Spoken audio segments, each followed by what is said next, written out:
My parents called me a burden and said I'd ruined their image for still living with them, even though I paid all the bills, so I left. When the bills were due, they showed up at my job asking me to fix it. I'm 26 and I work in tech support. Nothing glamorous, just enough to pay my bills, and apparently half of my parents too.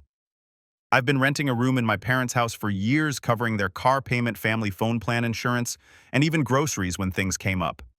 Not because I'm some hero, just because they kept saying they needed help. That's the dynamic.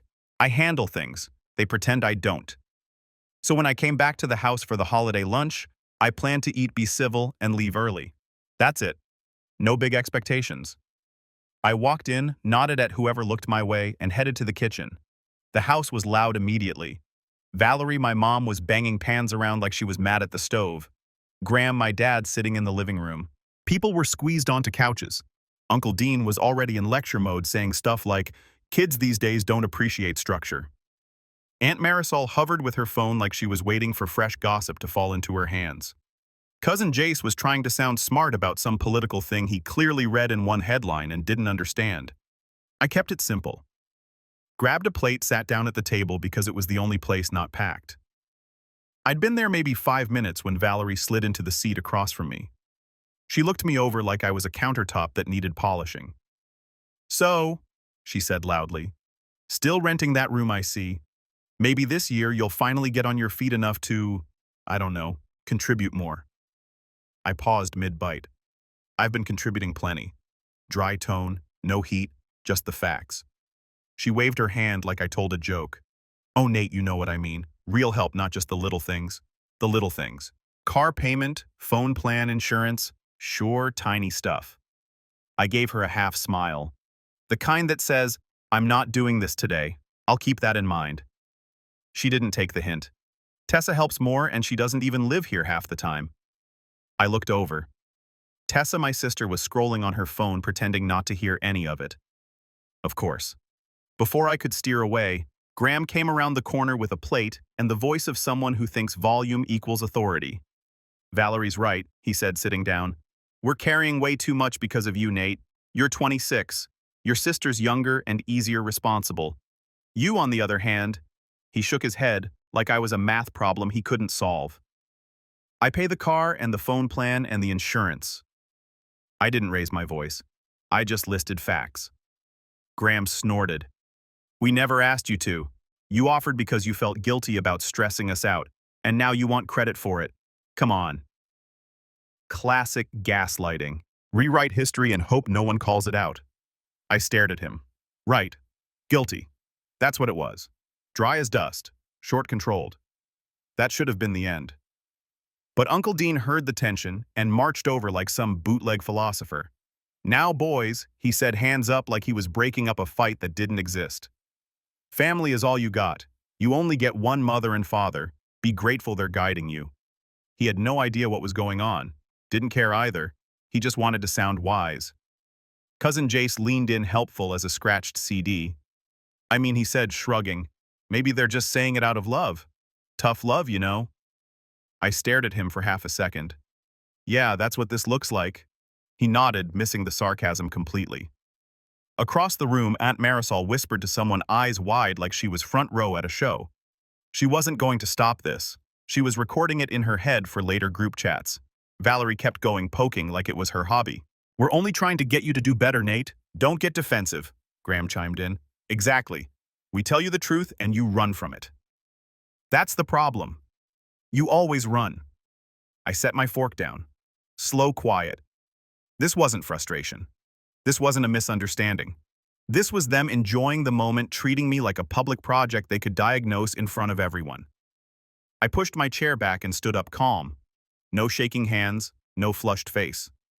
I looked at Graham, then Valerie. "You know," I said, voice steady, "if this is how you talk about the person keeping your house running, you might want to rethink your audience." Dry, clean, not a yell, just a line delivered straight. Then I walked out. No plate, no coat, nothing. Just me leaving their house the same way I'd been planning since the day I turned 18. I didn't hear anyone follow, didn't look back. I didn't need a scene. They made enough noise for all of us. I didn't say goodbye to anyone. I walked straight to my car, got in, and didn't even turn on the radio. I drove a few blocks before the anger finally started pushing through the calm I'd been holding on to. Not yelling anger, just that tight, cold kind that settles in your chest. I wasn't shocked about what happened. If anything, it felt like the exact thing they'd eventually do. I'd been waiting for it in the back of my mind for years. I just didn't expect them to pick a holiday lunch to perform it. I didn't want to go to a hotel, didn't want to call anyone for a pep talk. I just wanted distance. I ended up parking behind a closed strip mall, leaned my seat back, and stayed there. It wasn't comfortable, but it was quiet, and quiet was all I needed. I slept in the car. I thought about how predictable it all was. Graham had been calling me difficult since middle school. If I didn't answer a text fast enough, I was disrespectful. If something broke in the house, it somehow turned into a conversation about my choices. Valerie did the same thing, just softer. She'd say stuff like, "We just worry because you're never as stable as Tessa." Meanwhile, they leaned on my paycheck whenever it suited them. I remembered the first time they asked me to cover the car payment. Graham said, "It's temporary, you're the one who uses the car most anyway." I barely drove it. Tessa used it way more, but I paid it. Then the phone plan, then the insurance. "Just until we catch up," they said. They never caught up. They just expected me to keep filling the gaps. And Tessa, she floated through everything. She could forget chores, drop a class, lose a job, and they treated her like she was still made of glass. They praised her for doing the bare minimum while acting like I was one step away from ruining their lives. She played along because it got her softness money and zero responsibility. By the time the sun came up, I wasn't angry anymore. Just done. Cleanly done.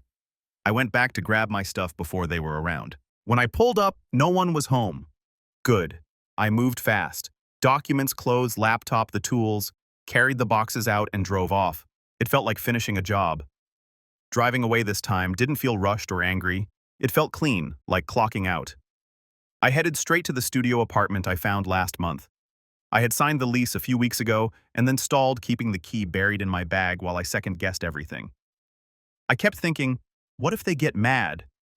Now I realized how useless that was. They were always mad. They just hid it until it benefited them to show it. The studio wasn't fancy. First floor, thin walls, old heater. The windows rattled when trucks went by.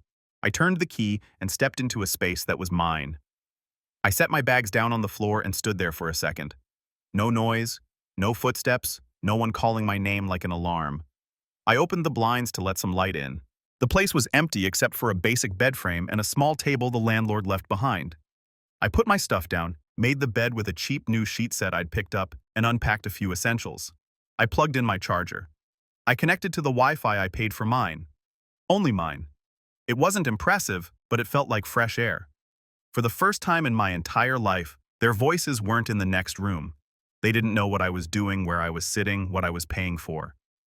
And standing there in that quiet, I felt something I hadn't felt in years. Peace. Not dramatic, not life-changing, just steady, simple peace. The kind you notice because you never had it before. For the first week in my new place, I didn't make a single move toward Graham or Valerie. No calls, no texts, nothing. I didn't block them. I just let the silence sit. If they wanted to replay what happened at lunch, they could do it without my help. The first day, Valerie started her routine. Text 1, "Let me know you got home safe. I'm still your mother." Text 2, "We shouldn't have argued. You know how emotional holidays get." Text 3, "You walking out like that was dramatic, Nathan." She was already switching tones like she always did. Soft, then sharp, then wounded. I didn't reply. She hated being ignored more than anything. And that alone was enough reason to stay quiet. By day 2, she escalated. "You can't keep running from your responsibilities. You owe us a conversation. After everything we've done for you, this is how you treat us." Every message made it clearer she wasn't upset about the disrespect. They didn't even acknowledge what they said, so she was upset. The dynamic shifted. A boundary she wasn't expecting finally hit her. Graham didn't message until late that night. His first text looked exactly how I expected. "Grow up." Short, blunt, like he thought that settled something. Then he followed it up an hour later with, "If you want to talk like adults, I'm here. No need for theatrics." The man insulted me in front of half the family and was now acting like I caused a scene by walking out. Classic Graham. Start the fire, then pretend you're the one offering the extinguisher. The next morning, he sent another text. We're not mad. Let's just reset and move forward. Reset? What I didn't answer. He always tried the nothing happened approach when he knew he crossed a line. I wasn't entertaining that anymore. Uncle Dean chimed in around midweek with a long message about respecting your elders and how family stands together even when things get tough. He used phrases like he was writing a fortune cookie. I didn't even open the rest. I just read the first 2 lines and swiped it away. He wasn't asking what happened. He was lecturing me to get back in line. Not happening. During that whole week, Tessa didn't message me once, which honestly made sense. She wasn't going to risk losing her spot as the golden child unless she absolutely needed to. She'd stay silent until the situation looked safe for her to speak. That was her pattern. I focused on settling into the studio, work furniture basics, meal prep, regular stuff. Nothing dramatic, nothing emotional, just building a routine without having to anticipate someone else's mood. Every night felt like a reset button I'd never had before. Around day 5, I checked my banking app and saw the upcoming payments for the bills I'd been covering. Seeing them sitting there almost annoyed me. It reminded me how much I'd been carrying without thinking. Not because I loved doing it, but because they convinced me it was temporary every single time. It wasn't temporary. It was convenient for them. So I stopped them. Car payment canceled. Family phone plan removed my card. Insurance autopay disabled. Anything tied to my name or card done. I didn't send a warning. Didn't send a since you don't respect me, I'm not paying. Nothing. I just removed myself from the entire setup. If they wanted to call me a burden, then fine. Burdens don't carry entire households. They could pay their own bills the same way every adult does. It felt good doing it quietly. No speeches, no look at me being strong. I wasn't trying to prove anything. I was just done letting them drain my energy, time, and money while still talking to me like I was some long-term disappointment. Valerie kept sending messages every day, some short, some paragraphs. She tried every angle she could think of: motherly concern, guilt, irritation, outright disrespect. I answered none of it. Graham sent one more text on day 6. Enough games. Call me. I looked at the message, locked my phone, and didn't think about it again. By the end of the week, the quiet didn't feel heavy. It felt clean, peaceful. They'd gotten used to me reacting to everything. Now they were talking into an empty hallway, and the echo was probably driving them insane. I knew the moment the first bill bounced, they'd erupt. I knew the text would go from annoying to frantic, and honestly, I didn't feel bad about it. I wasn't scared of the fallout anymore. They depended on me way more than I ever depended on them, and for the first time, they were about to feel the weight of that. I went to sleep that 7th night knowing the silence wouldn't last much longer. They were going to notice, and I was completely fine with that. The silence broke. The morning, the car payment bounced. I was getting ready for work when my phone lit up with a call from Graham. I didn't answer. 30 seconds later, he called again and again. Then the text started. Call me now. What did you do? This isn't funny. I already knew what happened. I checked my email, and there it was. An automated notice from the bank confirming the cancellation had processed. Right behind it came another. The family phone plan autopay failed. The carrier suspended cellular service, not the phones. On Wi-Fi, they could still message me, which is why the text kept coming. 2 hits back to back, and they felt both. Valerie was the next to blow up my phone. First message, our phones aren't working, fix this. Then immediately after, you can't just cut things off without talking to us. Like I owed them an exit interview for my own money. I ignored all of it on my way out the door. By lunchtime, the meltdown was in full swing. I stepped outside to get some air and saw 8 missed calls from Graham.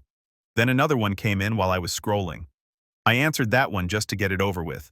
He started yelling instantly. No greeting. Do you have any idea what you've done? You ruined the whole account. We can't even drive the car until we get this sorted. After everything we've done for you, this is how you repay us. No, I said, voice steady. This is how I stop paying for adults who disrespect me. He didn't like that. He went straight into rewriting the entire situation. We never needed your help in the first place. You insisted on paying. Now you're acting like we depended on you. I cut him off quietly. I wasn't raising my voice. You called me a burden. Burdens don't pay car notes. There was a second of stunned silence, the kind where someone realizes they're not getting the reaction they practiced. Then he blew up again. You're unbelievable. You're tearing this family apart. I didn't respond. I hung up mid-rant. Nothing dramatic, no speech, just disconnected and put my phone back in my pocket. 2 minutes later, Valerie started her wave of boundary-pushing texts. You can't treat your mother like this. Turn the phones back on. Don't ignore me.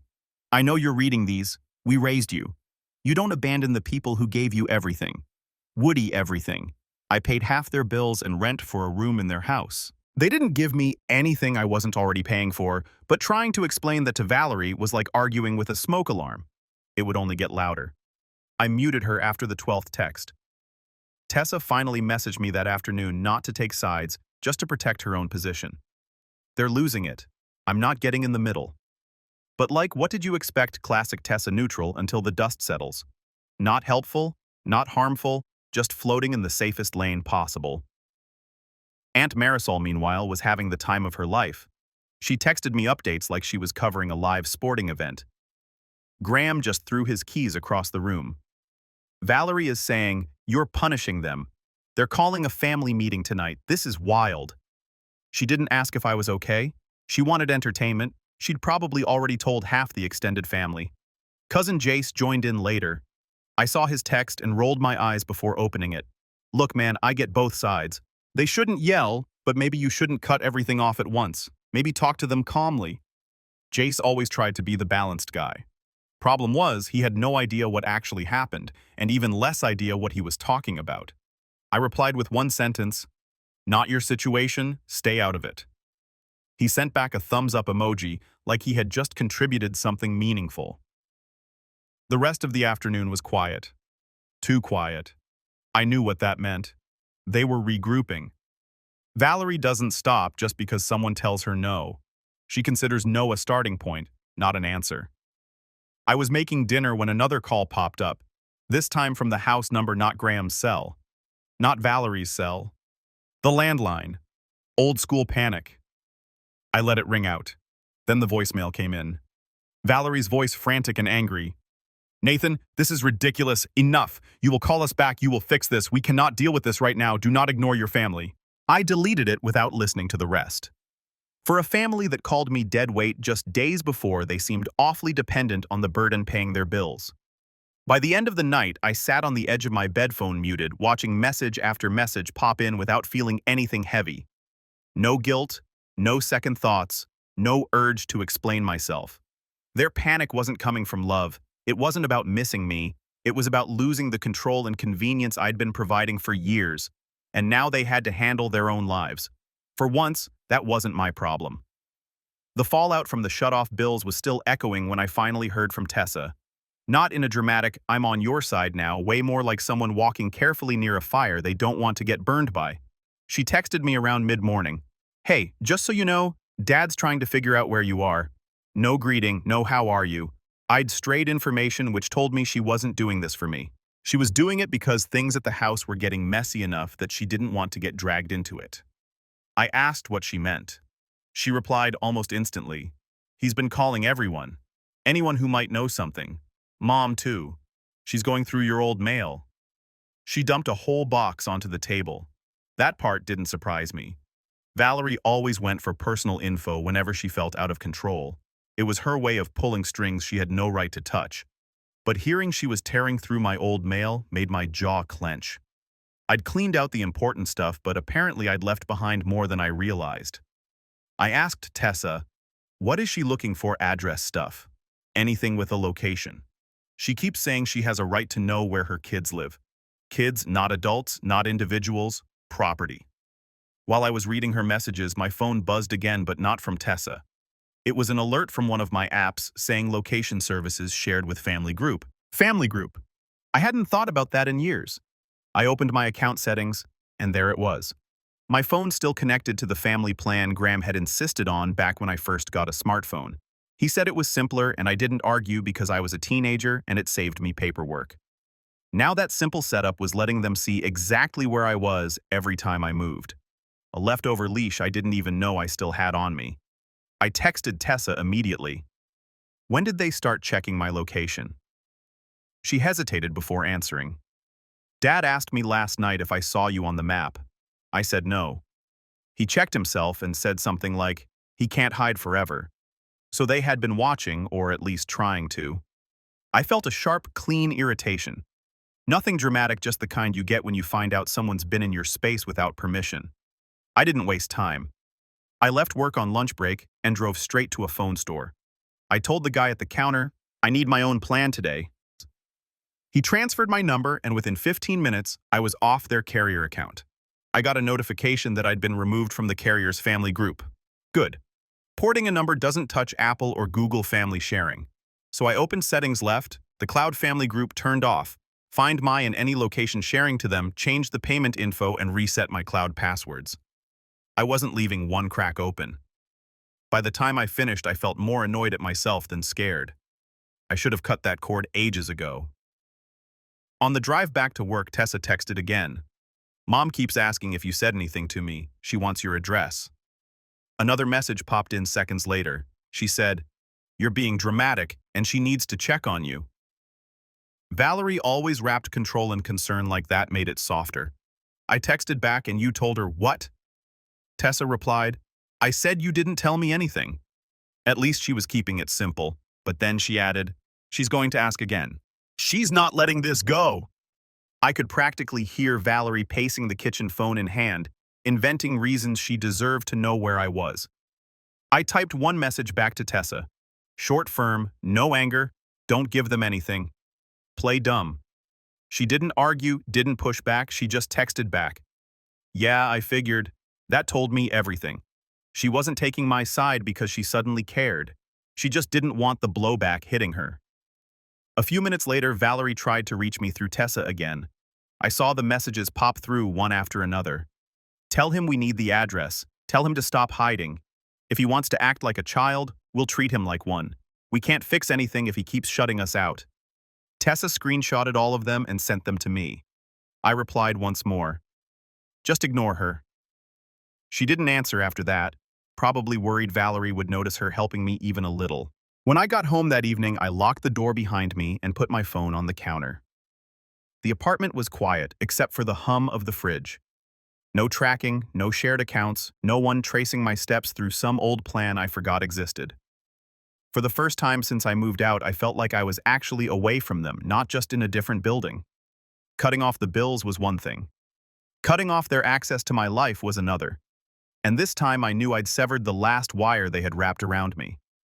By the time everything with the phone plan was handled, things at home had gone quiet in that suspicious way. Like the silence that comes before someone slams a door. I figured they were regrouping. I just didn't expect them to show up in person. It happened near closing time at work. I was shutting down my station when one of my coworkers walked over and said, "Hey man, there's some people outside asking for you." I stepped toward the front window, and there they were, Graham, Valerie, and Riley. My dad's buddy who always acted like he was the head of some neighborhood committee no one asked for. They weren't even trying to be subtle. They stood in the middle of the parking lot like they were filming a confrontation for a reality show. Great. I walked outside, keeping the door propped open behind me so I could step back in fast if needed. Valerie spotted me first. She instantly went into full volume crying, the kind meant to cause a scene. "Nate, you can't keep doing this to us." She shouted loud enough for people coming out of the grocery store next door to glance over. Graham took a step forward, trying to look like he was in charge. Jaw tight, shoulders squared, chest puffed. The second two customers nearby turned their heads. He softened immediately. "We're just worried about you," he said, switching tones on command. "Your mother hasn't slept in days." I kept my face blank. "You done?" Valerie gasped like I'd slapped her. Riley eyed me up and down with that look older guys give when they want to push someone around to feel important. He stepped closer, invading my space. "Look," he said, lowering his voice like he was about to guide me through a moral crisis. "This is family business.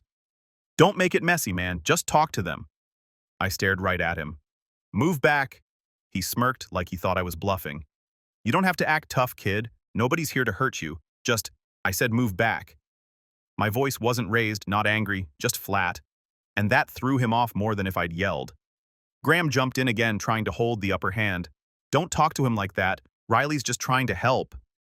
Why is he even here? I asked, looking right at Graham. What does any of this have to do with him? Even Riley didn't have an answer for that. He stood there with his arms crossed, trying to look intimidating and looking ridiculous instead. Valerie kept crying louder, grabbing at Graham's sleeve. He's shutting us out. He thinks we're the problem. He won't even tell us where he lives. Correct, I said. I won't, she cried harder. People were definitely staring now. That was her goal, to make me fold because the situation was embarrassing. She'd always counted on me not wanting an audience. Not anymore. Nathan, she cried, stepping closer. Do you want your mother to have a breakdown in a parking lot? Is that what you want? That's your choice, I said. That stopped her cold. She wasn't used to me giving her responsibility for her own behavior. Graham tried a different tactic. We didn't come here to fight, he said, voice soft again. Just talk to us. We're your parents. I shook my head once. No, not here. Riley puffed up again. So you're just going to walk away? Yeah, I said. That's exactly what I'm going to do. I turned around and walked back toward the building. Riley muttered something behind me about kids these days trying to save face, but I didn't even look back. As I reached the door, I flagged down my manager, who had been hovering nearby watching. That's my family, I said quietly. They're crossing lines. Can you call security? I need them off the property. He nodded without questioning me. They causing trouble already did. Our building security guard came over a few minutes later and approached them. I didn't hear everything, but I caught enough through the glass to know they weren't happy. Valerie tried to argue. Graham tried to act polite. Riley tried to puff up again. None of it mattered. Security told them clearly. They weren't allowed to wait around or block the entrance. They had to leave. Riley was the first to back off. He threw his hands up like he was too mature to argue and walked toward the car. Graham followed, grumbling. Valerie cried the whole way, dramatic enough to get one lingering glance from a stranger, but not enough to convince anyone she actually needed help. They drove off with the same energy they came with, loud, chaotic, entitled. When the lot finally cleared, my manager walked up beside me. Everything good? Yeah, I said, better than it was. I finished closing up and headed home. The whole drive I didn't feel shaken or guilty. I felt steady, focused, like every move they made just confirmed why I left. Showing up at my job was a new level, though a line-crossing one, and I wasn't stupid enough to wait for whatever stunt they'd pull next. By the time I walked through my apartment door, I already knew my next step. If they wanted to drag this into public spaces, into my workplace, into anything that threatened my stability, then I was done playing defense. I needed legal cover. Not tomorrow, not eventually. Now that night, I booked a consult with a local attorney. By morning, we had a brief call. She told me to keep a log stop engaging and send a simple no-contact notice. I printed it, mailed it certified, and kept copies with my lease bank records and screenshots. She drafted a petition for a harassment order in case they escalated. I didn't even get a full week of quiet before they made their final move. It was a Thursday morning.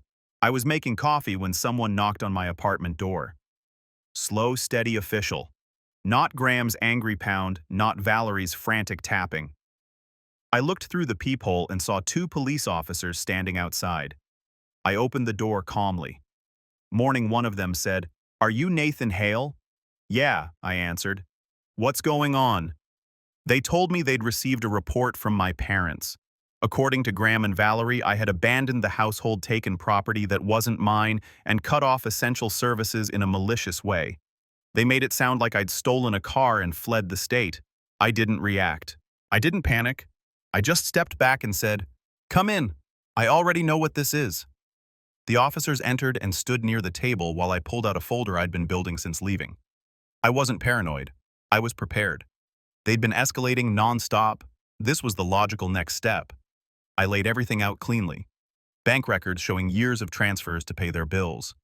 Screenshots of texts from Graham and Valerie admitting to what I'd covered, proof of my move-out date lease agreement, and updated address evidence of tracking attempts through the old family phone plan, and a short printed timeline of the last 2 weeks. Bullet pointed, no extra commentary. The officers looked through everything quietly. One of them nodded at the paperwork. "You organized this ahead of time?" he asked. "Based on how things were going," I said. It wasn't hard to predict. They didn't smirk, but they didn't hide the fact that they understood exactly what kind of situation this was. Then they asked if I would call my parents on speaker so they could clarify a few points. I agreed. If they wanted to play games, they could do it with witnesses present. I dialed Graham. He answered immediately, probably because he thought the number meant he'd finally cornered me. "What do you want?" he snapped. One officer spoke. "Mr. Hale, this is Officer Daniels with the city police. We're with your son and following up on the report you filed." There was a pause just long enough to hear panic creep in. "Oh, right. Yes." His voice suddenly softened like he'd been rehearsing sympathy in the mirror. "We're just very worried. Our son has been unstable. We didn't want things to get out of hand. Gaslighting in real time." Officer Daniels said, "Your son has provided documentation that contradicts your statements. We'd like clarity." That cracked Graham's composure. "Well, things got misunderstood. The bills. He took things out of our name without permission. He was paying your bills personally," the officer said flatly. "We have records," Graham stuttered. "It wasn't like that. He offered, he owes us." There it was, the real reason behind everything. The officer didn't even entertain it. That is not a legal basis for a complaint, and making a false report is a serious issue. Before Graham could twist anything else, Valerie snatched the phone. "Nathan, why are you doing this? Bring them in. Let me talk to them." Officer Daniels cut her off. "Ma'am, this is a formal inquiry. Please answer the questions asked." Valerie didn't listen. She never listened. She kept pushing. "He won't even tell us where he lives. We have the right to know where our child is." "He is an adult," the officer answered. "You have no such right." I almost felt the air get knocked out of her through the phone. She tried again louder. "He abandoned us. He won't pay the bills. He ruined everything." "Ma'am," the officer repeated, tone firmer. "None of that is criminal. You need to stop contacting him unless he initiates communication." Her voice cracked into that dramatic cry she used whenever she wanted sympathy. "You don't understand." The officer hung up. "Sir," he said to me, "if they continue contacting you like this, you can file for a no-contact order. Based on what we've seen, you'd likely get it." They gave me a card, took one more look at the documents, and left with a simple, respectful nod. Door closed, silence again, not the kind from before when everything felt like it was building towards something. This one was clean. Final. Of course, the family couldn't leave it alone. It took only an hour before Uncle Dean called. I didn't pick up. He left a voicemail anyway. "Nate, you need to fix this. Whatever happened, they're still your parents. Families work through these things. Be the bigger person." His entire message missed the point by a mile. No surprise there. Then Aunt Marisol texted me. "OMG, what did you do? They're flipping out. Call me. Call." I didn't bother opening the rest. She wanted a front row seat, not resolution.